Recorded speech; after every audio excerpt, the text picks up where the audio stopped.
buttery French omelette versus crispy, crunchy Thai pork omelette. Whose cuisine will reign supreme? Nah, just kidding. But these are two very different techniques you can master at home. And don't forget the hot sauce.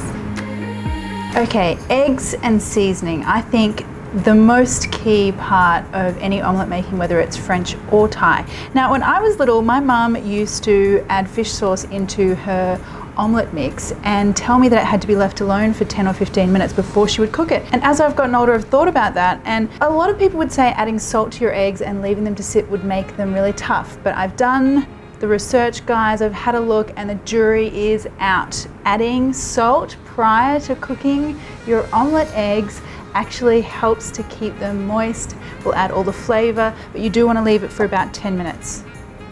Argue away down in the comments section if you will.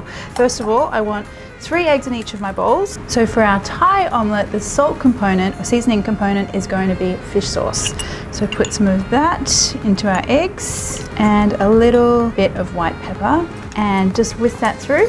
Okay, so here in Bangkok, you can find Thai omelettes with all sorts of things: crab, chicken, pork, just tomato and onion, which is one of my mum's favorites, but I'm gonna do a pork one today. So I add my pork mince into the egg, stir that around, and just like my mum would do, and just like the food nerds say you should do, I'm gonna leave my eggs to sit for about 10 minutes.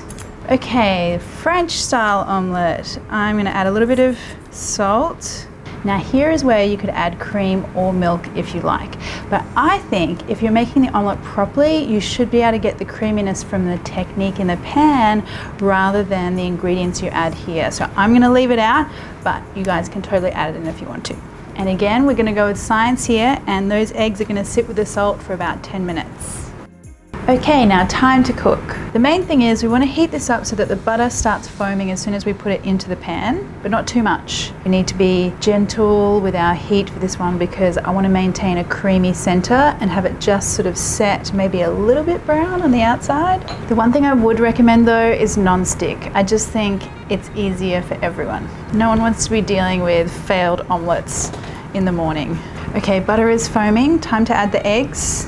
And so straight away I want to start working that egg to create almost like a fine curd scrambled egg. That's what we're going for at the moment. Don't worry about the omelette part yet, that'll come later. The whole point of this is we want to keep those curds really nice and creamy through the center. Now at this point, the shape of the omelette's starting to come together. I can see the bottom is just starting to set. I'm going to take that off the heat, so don't be afraid to move the pan on and off the heat to get the most ultimate control over what's happening. So I'm taking that off, and then I'm going to grab my chives, just sprinkle those over. Here's where you could add cheese or salmon or whatever you like. Okay, back on the heat, and now we're going to start to look at pulling that egg up off the bottom of the pan. I'll just add a little bit more butter to the side, and now here's where we use pan and spatula in tandem to get our omelette shape. So just flip that and then flip again. Just want to move that whole omelette down to the bottom part of the pan.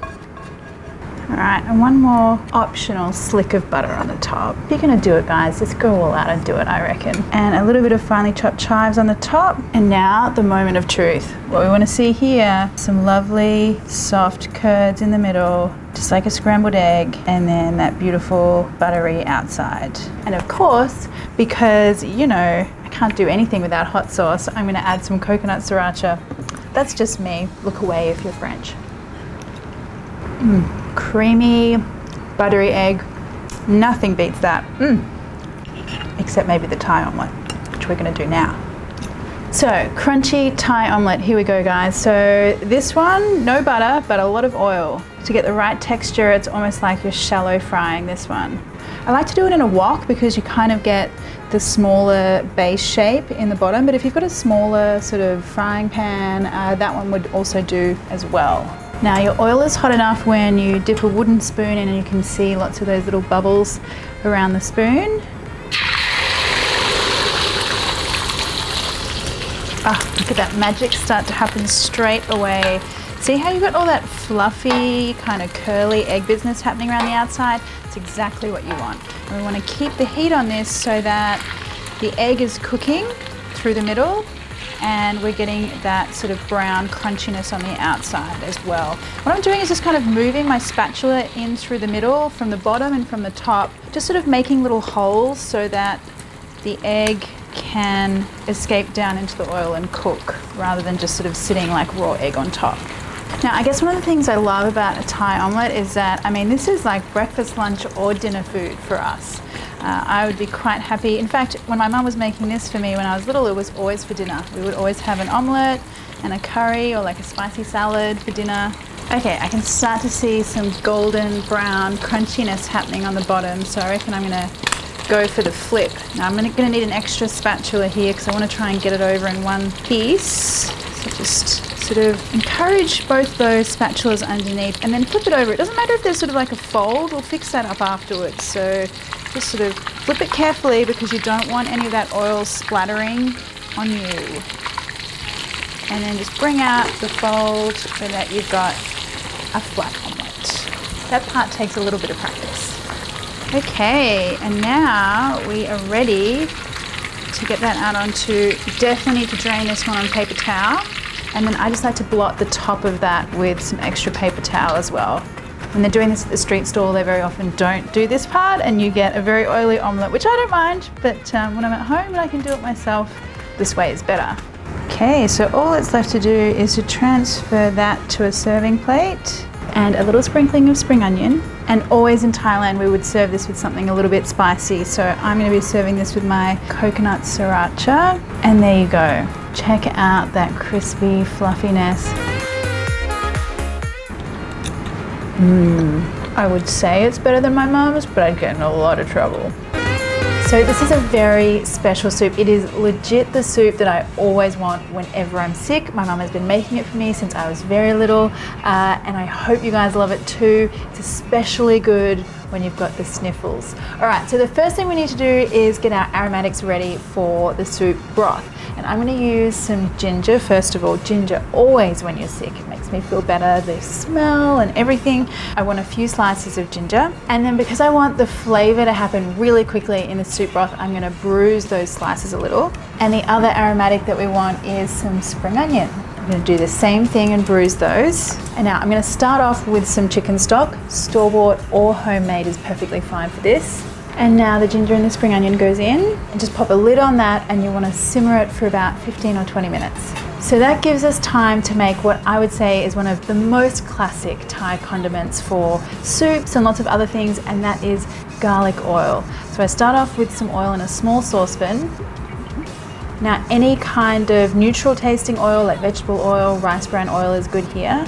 And if you take a look at the garlic, you can see it's quite roughly chopped. I don't want it too fine because I actually want to sort of taste the crunchy bits of garlic in the soup, and I also don't want it to burn. Now the trick here is to start it off gently. I want all of that garlic flavor to just gently infuse into the oil as it comes up to a little sizzle. All right, so the trick here is you've got to take the garlic oil out before everything gets super brown because it's going to keep cooking in the jar. So just pour that out. So you can see that's still bubbling away. As it sits there, those garlic cloves will get even more caramel colored and more crispy. Now the next thing we want to make is our fluffy Thai omelette, and there's a particular way to do this which is very different to a Western way of making an omelette, so just stick with me. We want 3 eggs first of all. And to that I'm going to add some fish sauce and then just a little dash of white pepper as well. Okay, just give that a whisk. And into a hot pan, I want lots of oil. And when I say lots, a lot more than you would use to make a Western omelette, because we're essentially gonna almost like shallow fry the omelette. It's gonna make it really fluffy and crispy and brown. Okay, so make sure you've got enough oil to cover the pan. Drop your egg right in the center there. And now just watch as everything fluffs up, gets all crispy. And when everything looks just set on the top, just cut that omelette in half. Makes it easier to flip it over. Okay, flip that over. And look at that golden sunshine color and all that fluffiness. Perfect. And then you want to drain that omelette just on some paper towel. Okay, I like to give it just some extra dab with another piece of paper towel. And then onto my cutting board, ready for me to cut into nice fluffy chunks. So now we want to make some really quick, rough and ready pork meatballs. Now you could use chicken or beef here as well, but pork's the more traditional one to use.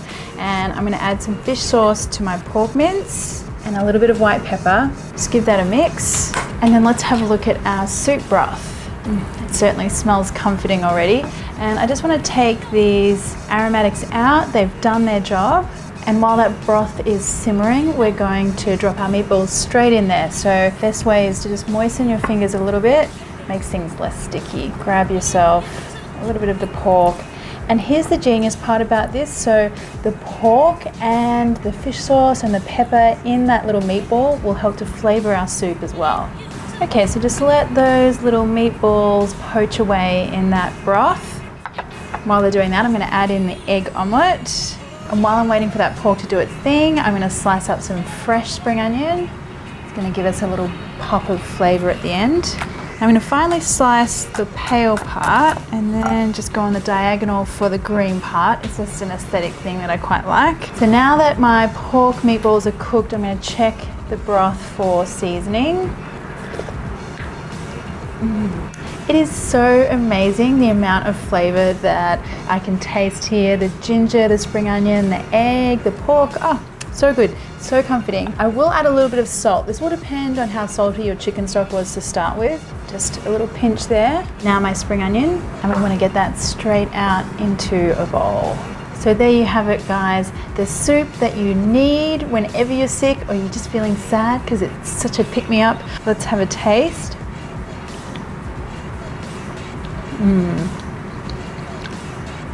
Honestly, this is just like comfort factor 50 out of 10. So good. This is my 10-minute tomato egg drop soup. All right, we're going to start with the tomato first of all because I've got a little trick here that I always do with my tomatoes that I think you guys will really love. It gets the best flavor out of them. And I just want some rough chunks here. And then here's the little secret. Season the tomatoes and let them sit for a little while. The salt will kind of penetrate in there, make the tomatoes a little, like all their juices sort of run, and just a couple of minutes, you know, of them sitting in that little sprinkling of salt is gonna make all the difference. And I always do this, whether I'm just having like tomato toast or using some tomatoes for some pasta sauce, just a little extra step will make everything more tomatoey and extra. Okay, so while I'm waiting for the tomatoes to do their thing with the salt, let's get our eggs organized.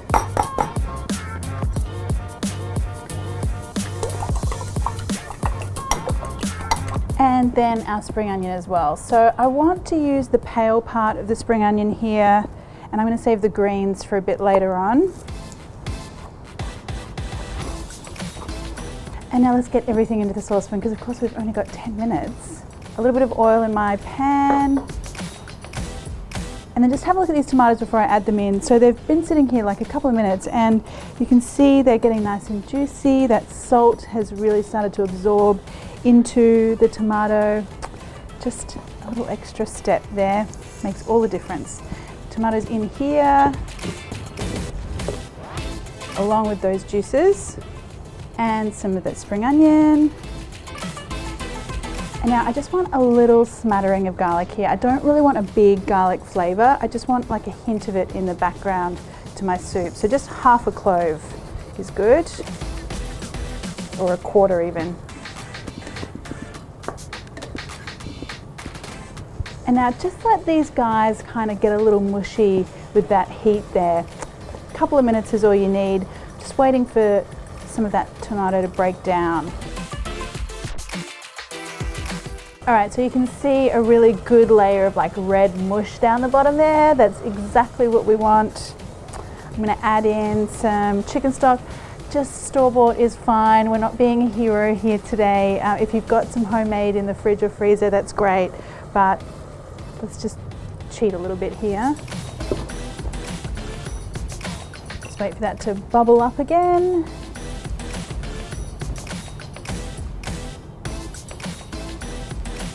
So now I'm going to add in some extra seasoning here, some soy sauce.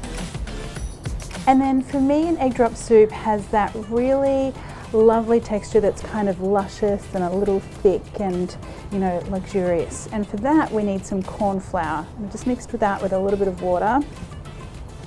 And just give that a mix, and as that kind of simmers away for a minute or so, things will start to thicken up and get nice and shiny in there. Okay, so now when we've got a kind of a rapid boil going here, we want to add our egg. And the secret to getting that beautiful like web lacy effect on the egg is just to spin around, create a little vortex in the soup, pour that egg into the middle.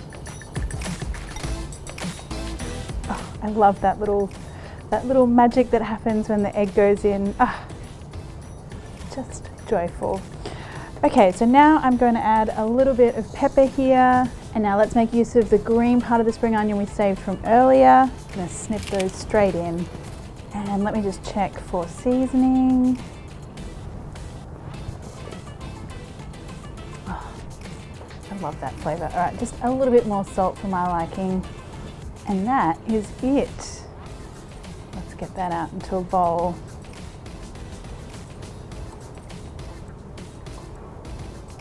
Just look at that ruby red color and that egg, such a beautiful little pattern. The simplest things can bring so much joy.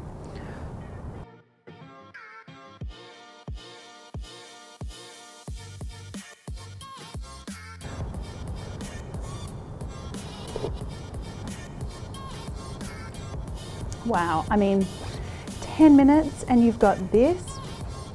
It's freaking insane.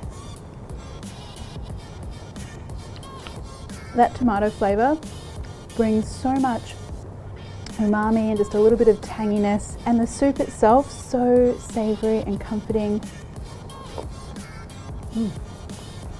Yum. I need a whole bowl of this. Me and the couch and a bowl of this soup is where I need to be right now.